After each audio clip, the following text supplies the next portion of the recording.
Good morning, students. It is class number 3 of chapter number 5, which is arithmetic progression.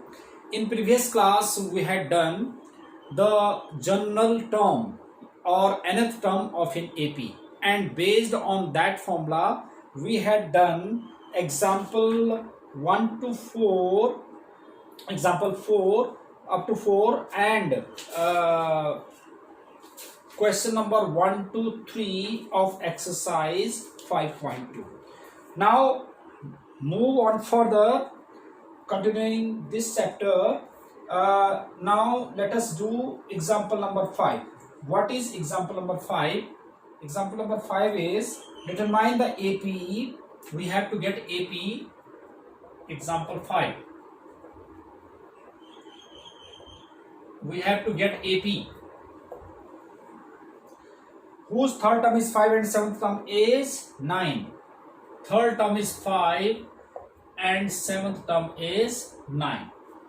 तो A3 मतलब third term is A plus 3 minus 1 into D is equal to 5. That means A plus 2D is equal to 5, and A7 A plus 6D is equal to 9.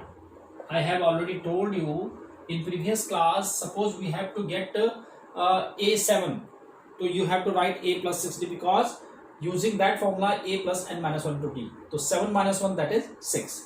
Now solving these two equations from first and second, we have A plus 2D is equal to 5 and A plus 6D is equal to 9. Now subtracting these two, subtract, so minus 4D is equal to minus 4, so D is equal to 1. D is 1. So using first you can put the value of D in any of these two equations, first and second, and you will get the value of A. तो from first A की value रखो, A को निकालना हमने, 2 into D, that is 1 is equal to 5. तो A plus 2 is equal to 5, that is A is equal to 3. D आ गया, A आ गया, but we have to get AP, so you have to write at least 3 terms. So therefore AP is A plus D, A plus 2D, and so on. So that is A is 3, comma 3 plus 1 and 3 plus 2 into 1. So it becomes 3, 4 and 5, so on. So this is an AP, right? Now example number 6. Example number 6 is, what is that example?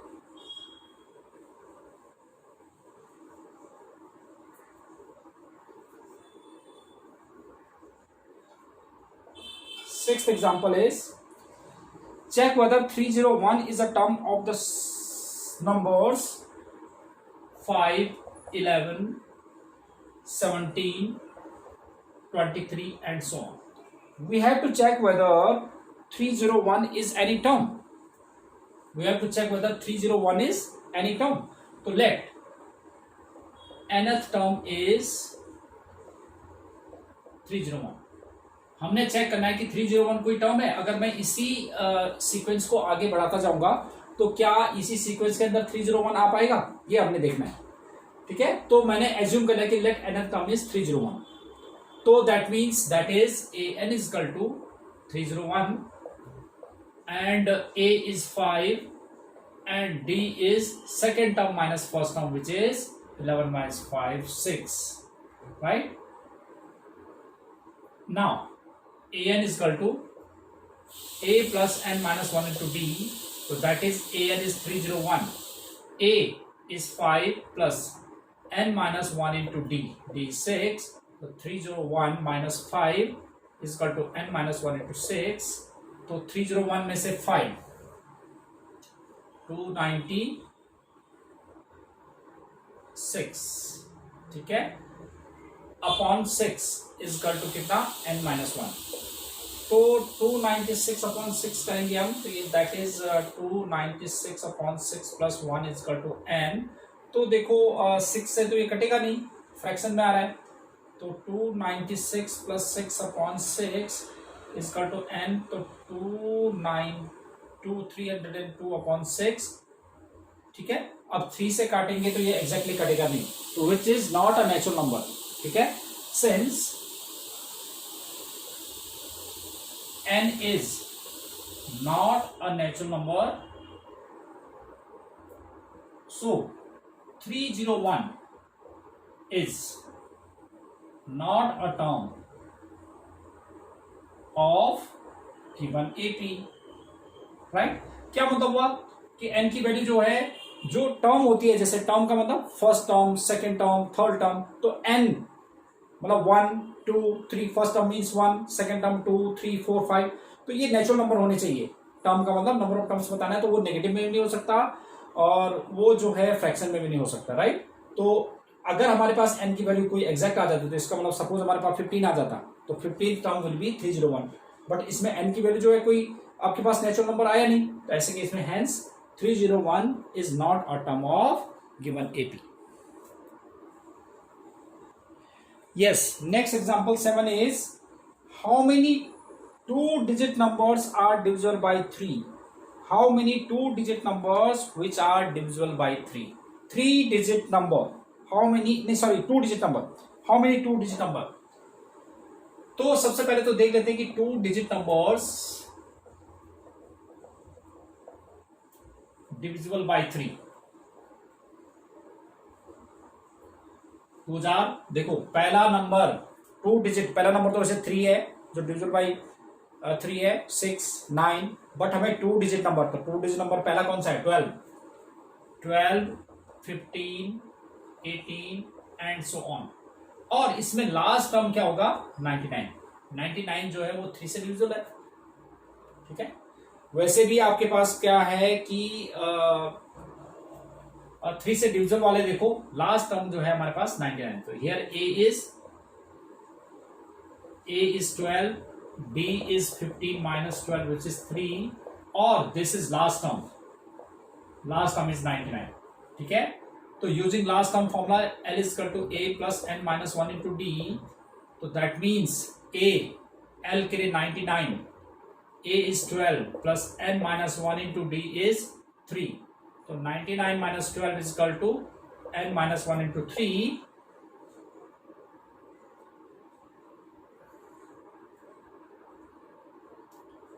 (87) upon 3 is equal to n minus 1, तो 3 2 जा 6, 3 9 जा 27, n minus 1, n is equal to 30। तो इसका मतलब कितने हुए 30 terms हैं जो कि टू डिजिट नंबर हैं and which are divisible by 3, तो there are 30 numbers of two digit number which are divisible by 3, right? Next is 8th example number 8. 8th example is find the 11th term from the last. AP is 10 7 4 and so on to -62, ठीक है। तो आपने क्या करना होता है, हमें 16 term from last निकालना है, 16 टर्म फ्रॉम लास्ट से 16, स्टार्टिंग से नहीं लास्ट से। तो आप ऐसा किया करो कि हमारे पास फॉर्मूला है nth टर्म फ्रॉम एंड, तो दैट इज वो होता है l minus n minus 1 into D, right. तो हमें कौन सा टर्म निकालना है, this is nth term from end. अब here a is 10, d is 7 minus 10 which is -3, ठीक है। तो अब हमने, और l क्या है, what is l, l is -62, तो we have to get 11th term from end, so therefore 11th term from end which is l के लिए कितना है -62 minus n is 11 minus 1 into d is -3, तो that is -62, और ये हो जाएगा माइनस प्लस हो जाएगा 10 3 30, तो -32, तो 11th term from and is which is -32। ठीक है, एक तो ये तरीका ये, या एक तरीका ऐसा है, देखो आप ऐसा कर सकते हो, और आप ऐसा किया करो कि जो लास्ट टर्म से निकाला तो ए मैं उसको मान लेता हूं -62।